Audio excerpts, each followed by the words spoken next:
Welcome to Section 3, where we will walk through most of the content needed to create the perfect lighting plan for your home. This is definitely the longest section of the course and is packed with useful information. Specifically in this section, you will learn about the importance of always using 3 layers of light in a room, and you'll learn to choose the right light fixtures based on the function of your room. In addition, you will learn the recommended placement for each type of fixture, along with some formulas on how to choose the right size light fixture for your rooms. I'll show you some tricks for hiding those unsightly cords on your fixtures, which in my opinion is a must.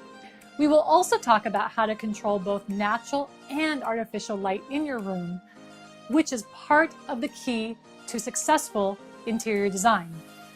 I'll then share with you my favorite retail places to shop for lighting.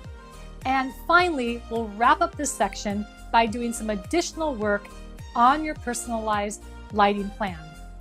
Clearly, we have a lot to get through. So let's go ahead and get started.